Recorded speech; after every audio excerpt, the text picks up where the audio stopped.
and welcome back to my channel. So I recently uploaded a video review on I Was a Teenage Slasher, and somebody had commented that they would love to see a recommendation video on slasher novels.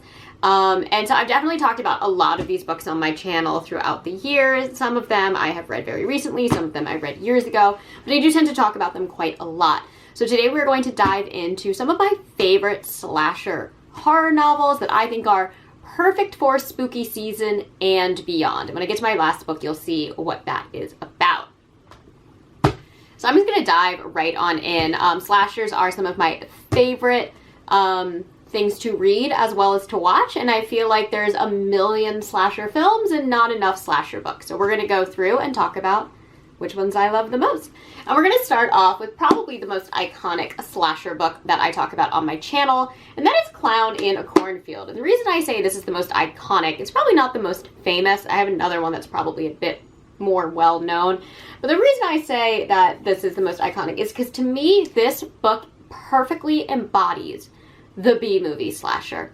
Everything that I love about a campy, over-the-top, part 6 you can find in this novel. This novel is funny, it is gory, it is absolutely ridiculous, the villain is creepy, the kids are obnoxious, it is fantastic. I'm going to read the inside flap of this book. Quinn Maybrook just wants to make it to graduation. She might not make it to morning. When Quinn and her father moved to a tiny town with a weird clown for a mascot, they're looking for a fresh start. But ever since the town's only factory shut down, Kettle Springs has been cracked in half. Most of the town believes that the kids are to blame. After all, the juniors and seniors at Kettle Springs High are the ones who threw the party where Arthur Hill's daughter died. They're the ones who set the abandoned factory on fire and who spent all their time posting pranks on YouTube. They have no respect and no idea what it means to work hard. For the kids, it's the other way around. And now Kettle Springs is caught in a constant battle between old and new, tradition and progress. It's a fight that looks like it will destroy the town until one homicidal clown with a pork pie hat and a red nose decides to end it for good. Because if your opponents all die, you win the debate by default. Okay, I love this book. Frendo is so creepy. He's such a great slasher character. I'm not going to go too much into like who or what Frendo is because I don't want to ruin the story for you guys, but I adored this book. Unfortunately, this is the only book in the series that I can sing such high praises of, and it is also the only book in the series that feels like a real B-movie campy slasher film. The setting is absolutely absurd. It's just cornfields as far as you can see, teenagers throwing parties in these cornfields, doing all of the cliche things that happen in horror movies, and getting hunted down because of it. The one thing I will say is this book is constantly marketed for a YA audience. It is constantly put in the YA section. It's not YA. I do not understand why this publishing company has decided to say that this is YA. Yes, almost all of the main characters are teenagers, but that's every slasher. And last I checked, almost all good slashers have an R rating. So I don't know. But I think this is so much fun.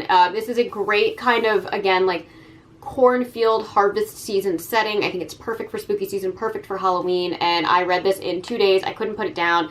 It was one of my favorite books, I believe of 2021. It might have been of 2020.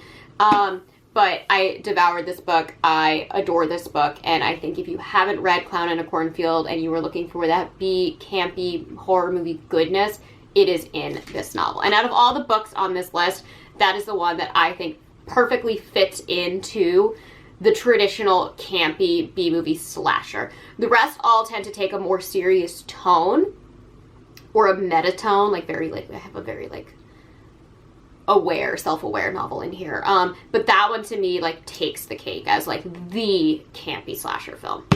Next up, going in a completely different direction, we have Daphne by Josh Malerman. Now this is going to be like almost like the It Follows of this story, of this list, I would say. This is a slasher that has a lot of depth. It's a lot of metaphors. It's a lot of critiques on society and mental health. It's an amazing, amazing book, but this is going to be more what I would consider like an A24 version of a slasher, whereas this is like Friday the 13th part 5, you know? So do with that what you will. I'm going to read the back of this. It's the last summer for Kit Lamb, the last summer before college, the last summer where her high school basketball team and with her best friend, the last summer before her life begins. But the night before the big game, one of Kit's teammates tells a ghost story about Daphne, a girl who went to their school many years ago and died under mysterious circumstances. Some say she was murdered, others that she died by her own hand, and some say that Daphne is a murderer herself. They also say that Daphne is still out there, obsessed with revenge, and will reappear to kill again anytime someone thinks about her. As her teammates vanish one by one, Kit begins to suspect that the stories about Daphne are real, and to fear that her own mind is conjuring the killer. Now it's a race against time as Kit searches for the truth behind the legend and learns to face her own fears before the summer of her lifetime becomes the last summer of her life. Mixing a nostalgic coming-of-age story and an instantly iconic female villain with an innovative new vision of classic horror, Daphne is an unforgettable thriller as only Josh Malerman could imagine it. This is the novel that really put me into the I think Josh Malerman is a great writer camp, because I really don't like Bird Box, and I've spoken about that many times on my channel. I really don't like Bird Box. And I did like Goblin, but that was more of a collection of novellas and short stories. This is the first full-length novel that made me go, oh, I get what Josh Malerman is all about. And I loved this book. I loved this book. It is very rooted in 90s nostalgia, and it is very rooted in basketball, which is weird. I think it works very well in this book. I didn't feel like the basketball portion of this book was consuming this story. It was just a nice kind of way to facilitate parts of the story, but not having an expansive knowledge of basketball, especially women's basketball and the WNBA. It's fine reading this, which I don't. I'm not a basketball fan. I don't usually like basketball and horror. I think it works well in this story, and I think the slasheriness of the story is great. There's this whole concept of nobody is safe, and he does a great way of making you feel really sympathetic for these characters and then knowing what their fate is going to be. I loved that. I loved how he really humanized all of the girls. In a lot of these stories, you kind of get characters that are, your typical characters who are just going to kind of die because they are obnoxious teenagers. These characters really get humanized, and I really like that, and it makes everything that much more tragic, and it makes the metaphor that's coming into this that much more intense, and I thought this was absolutely fantastic. I really loved Daphne. Definitely more of a higher brow world of slashers, whereas some of these other ones are definitely going to be more on just the fun and whimsical side, including Boogeyman by Christopher Triana. I love this novel. I love this novel so frickin' much. Christopher Triana is just a gem when he does dark comedy. Christopher Triana is very well known for writing really extreme, grotesque horror on very extreme topics. This one, he just kind of said, let's make a self-aware horror story. Let's just make a self-aware slasher, and it does something that I don't think we've seen with Scream, but I feel is very much in the same vein as Scream. Whereas Scream, most of those characters are aware of the existence of slashers, are aware that they are in a slasher. This is the story of somebody truly, intentionally becoming the slasher. And I absolutely loved that. There's a lot of themes and concepts in this book that are very similar to I Was a Teenage Slasher by Stephen Graham Jones, but I think this one nails it a little bit more, and it really focuses on critiquing the slasher film industry as it was primarily in 2010, when they were taking all of those film properties from the 70s and 80s and fully rebooting them, but not paying the type of respect that those remakes should have had. They weren't paying the respect to the franchise as a whole when they were making them. And you think of these iconic characters like Jason and Freddy, and then you think of the remakes where iconic actors who played them, like Robert Englund and Kane Hodder, weren't utilized. And it's kind of a commentary on that whole big budget Hollywood disruption of 70s and 80s horror like slashics. So I'm gonna read the back. It says, as Nicky Hector, the unstoppable slasher from the lunatic horror movie franchise, Jonathan Zane reached levels of fame once unimaginable to a young actor. On top of headlining 15 films, he appeared on MTV, had his own 976 number, and became one of the most recognizable faces of the 1980s. But that was 30 years ago. Now it's 2010, and Zane is a has-been celebrity making his living signing autographs at fan conventions, a relic of the bygone slasher movie boom. He's broke, separated from his wife and children, and lives in a crummy apartment and hasn't landed a role in years. When he learns the studio is remaking Lunatic, he thinks it's his chance for a comeback. But Red Max Studios isn't interested in resurrecting Zane's fame. They want the reboot to have a new face, to escape the campiness that plagued the latter films in the Lunatic series. For the studio, this is a brand new start. For Jonathan Zane, it's the last straw.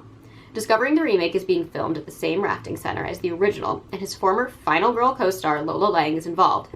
Zane begins a descent into insanity. He slips into his old costume, sharpens his meat cleaver, and brings the Nicky Hector character back from the dead for one last bloodbath. Oh my god, it's so much fun. This book is so much fun, and it's so self-aware, and it's just self-aware in a way that the Scream films haven't done, and it just feels fresh and original, and it's so grotesquely funny.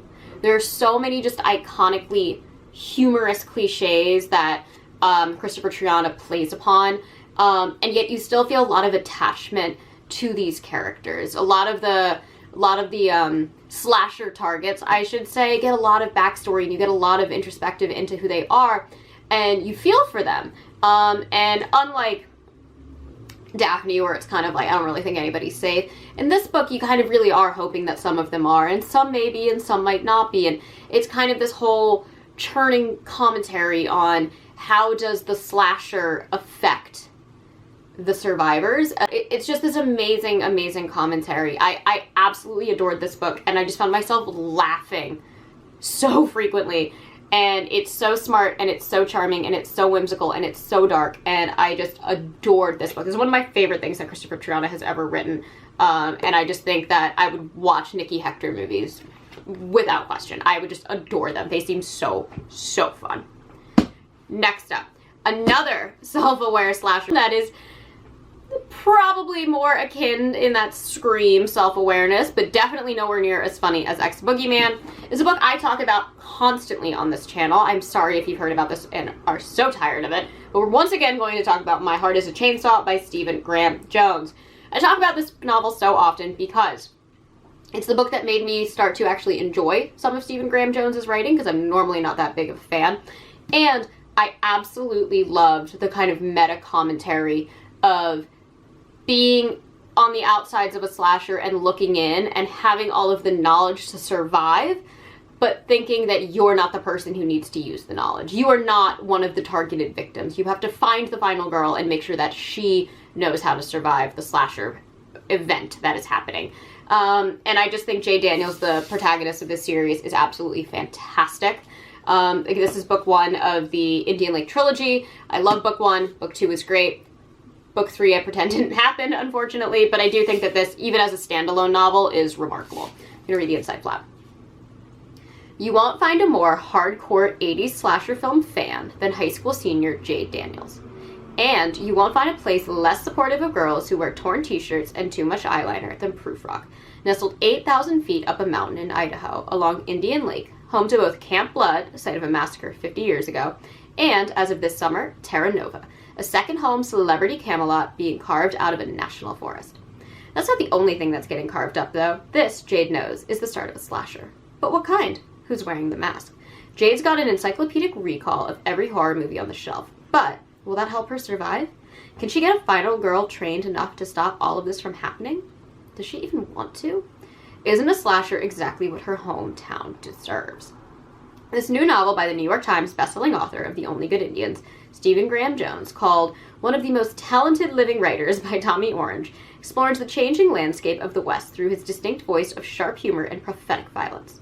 Go up the mountain to Proof Rock. See if you've got what it takes. See if your heart, too, might be a chainsaw. Ah, Jade is such a great character. She's so perfect. And I think what's brilliant about this is a use of a teenage girl who has a lot of trauma, who has a lot of knowledge, and doubts herself significantly, and then uses all of that to kind of make one of the most compelling lead characters I've read in a story. I just absolutely adore Jade Daniels. I think she's fantastic. I think the rest of the series suffers because Stephen Graham Jones didn't know what to do with such a powerful character. But I can also understand why this book might not be for everybody. The rambling essays on the history of horror, I think, is fantastic, and I understand there are a lot of people who do not enjoy that. It's kind of reminiscent of Paul Tremblay's A Head Full of Ghosts, where they have all those blog posts in between. It very much is similar to that, except this is just extensive 80s horror movie knowledge. And just kind of the way Stephen Graham Jones writes is definitely a little difficult to get into. Definitely think this is the easiest of his novels to read, just because it is primarily told kind of through the eyes of a 17-year-old girl, so he can't be that ridiculous in his, like, vocabulary and sentence structure. But I do really enjoy this. I think Jade is a great character. I think Letha is a really interesting character, and the town of Prufrock, I think, is so just perfect, close-minded, small town for this to be set in, and I think it works so well. So I absolutely adore this book.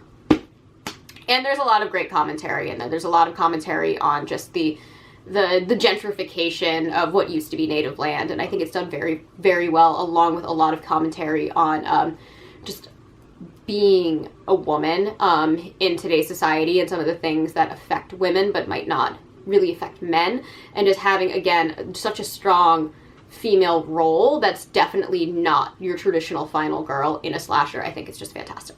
All right, last but not least, this is not really for spooky season, but I had to put this in there, especially because the sequel is coming out soon. But this is Candy Cane Kills by Brian McCauley.